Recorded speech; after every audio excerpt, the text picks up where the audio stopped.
Most people are taught to recognize wealth by what they can see: a luxury car, designer clothes, a huge house, expensive vacations.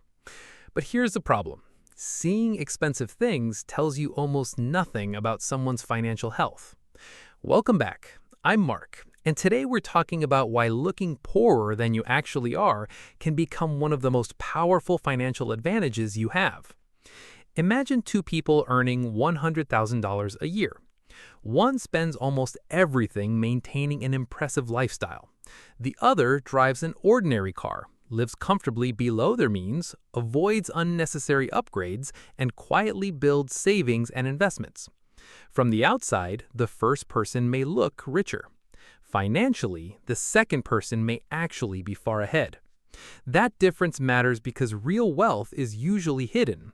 It exists in savings accounts, retirement funds, investments, businesses, and freedom from expensive debt. Throughout this video, I'll show you how avoiding the pressure to look wealthy can help you keep more money, make smarter decisions, and gradually build genuine financial independence. There is an important distinction every beginner should understand.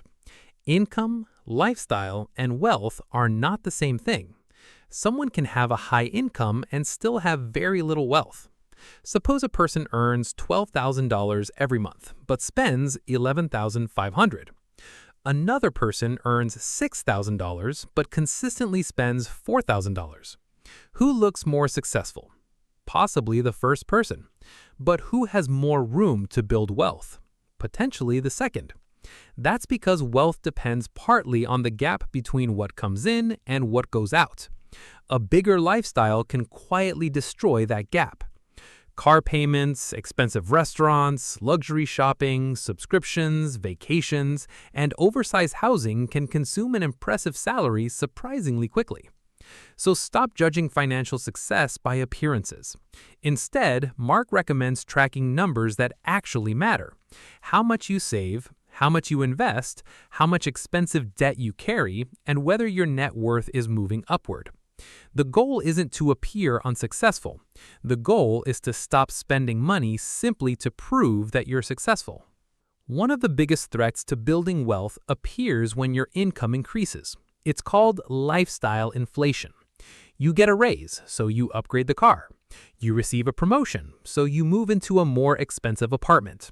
Your business starts earning more, so suddenly restaurants, clothes, vacations, and gadgets become more expensive too. None of these purchases is automatically wrong. The problem begins when every increase in income immediately creates an increase in spending. Imagine your monthly income rises by $1,000. If your lifestyle rises by the same $1,000, your financial position barely improves. Instead, Mark suggests using a simple rule. Whenever your income increases, decide beforehand how much of that increase will improve your lifestyle and how much will strengthen your future. For example, you might enjoy $300 of a $1,000 monthly raise while directing the remaining $700 towards financial goals. You still experience progress, but you don't allow your expenses to absorb everything. Getting richer should increase your financial security, not simply increase the price of maintaining your lifestyle. Social pressure can become incredibly expensive. People often purchase things not because those things dramatically improve their lives, but because they want other people to notice them. Think about upgrading a perfectly reliable car because coworkers have newer ones, or buying expensive clothes mainly because friends recognize the brand. Social media makes this pressure even stronger. Every day you see vacations, houses, restaurants, watches, cars, and carefully selected moments from other people's lives. But you rarely see their bank balances. You don't see their credit card statements, and you certainly don't know whether those purchases were comfortably affordable. Before making a major purchase, Mark recommends asking 3 questions. Would I still buy this if nobody saw it? Can I comfortably afford it without damaging my important financial goals? And will it genuinely improve my life? If the answer is no, reconsider the purchase. Money spent trying to impress strangers disappears from your financial future. You don't need to prove your income through your possessions. Sometimes the financially strongest person in the room looks completely ordinary. If you want more financial freedom, don't focus only on small purchases. Pay attention to your biggest recurring expenses. Housing and transportation are especially important because once you increase them, you may be committed to those costs every month for years. Suppose you can technically afford a $700 monthly car payment. That doesn't automatically mean taking that payment is financially wise. Choosing a reliable vehicle costing $400 per month instead creates a $300 monthly difference. That money could strengthen your emergency fund, eliminate expensive debt, or be invested for long-term goals. Housing works similarly. You don't necessarily need the largest home a lender says you can afford. The lower your required monthly expenses are, the more flexibility you have. Mark calls this financial breathing room. It helps when unexpected bills arrive, income temporarily falls, or an opportunity appears. Start by reviewing your 3 largest monthly expenses. Ask whether each one provides enough value to justify its cost. Looking modest today can create something much more valuable tomorrow. Options. Looking wealthy feels far less important when a financial emergency arrives. Imagine someone has an impressive car and expensive wardrobe, but only $300 available for unexpected expenses. Then the car needs a $1,500 repair. Suddenly, that impressive lifestyle doesn't provide much protection. This is why Mark recommends building financial resilience before upgrading appearances. Start with a small emergency cushion. Then work towards several months of essential expenses based on your situation, job stability, and responsibilities. Keep emergency money somewhere accessible rather than putting money needed soon into volatile investments. Next, prioritize high-interest debt. Paying expensive interest every month can make wealth building unnecessarily difficult. After strengthening those foundations, investing becomes easier because every unexpected expense is less likely to force you to sell investments or borrow money. Think of your finances like a building. The decorations are visible. The foundation isn't. But when trouble arrives, the foundation determines whether everything remains standing. Before trying to look financially successful, become financially difficult to knock over. That's a much better definition of security. Living below your means only becomes powerful when you give the leftover money a purpose. Saving $500 by avoiding an unnecessary upgrade doesn't help much if you simply spend that $500 somewhere else. Instead, create an automatic system.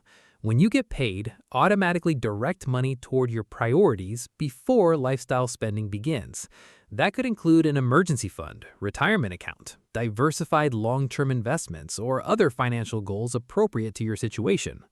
For example, suppose someone could comfortably spend $800 every month on lifestyle upgrades, but chooses to invest $500 and enjoy the remaining $300. Now their modest lifestyle is actively helping build assets. This is the part outsiders usually cannot see. They see the ordinary car. They don't see the investment account. They see the inexpensive phone. They don't see the growing retirement balance. Mark's key principle is simple. Don't practice frugality without direction. Know where the difference goes. Automating transfers can make this much easier because wealth building happens before you have the opportunity to spend the money elsewhere. Invisible assets can eventually create very visible freedom. Living below your means does not require making your life miserable. That distinction matters.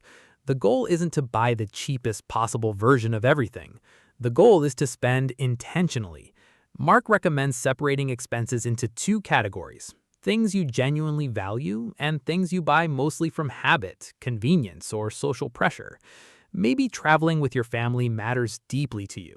Great, spend intentionally there while keeping your car modest. Maybe fitness is extremely important. Then a quality gym membership might provide far more value than frequently upgrading electronics. Personal finance becomes easier when you stop trying to look successful in every category. Choose where you want your money to create happiness. Reduce spending aggressively where it doesn't. This approach is more sustainable than extreme deprivation because you're not constantly telling yourself no. You're deciding what deserves a yes. Create a short list of 3 things that genuinely improve your life. Protect those categories. Then identify 3 expensive habits that provide surprisingly little happiness. Reduce those first. Financial discipline becomes much easier when your spending reflects your priorities rather than somebody else's expectations. There is another benefit to looking less wealthy than you are: flexibility. When your lifestyle requires almost every dollar you earn, you become dependent on maintaining that income. You may hate your job but feel unable to leave. You may want to start a business but have no financial runway. You may need several months off work but have bills demanding your full salary. A lower-cost lifestyle changes the equation.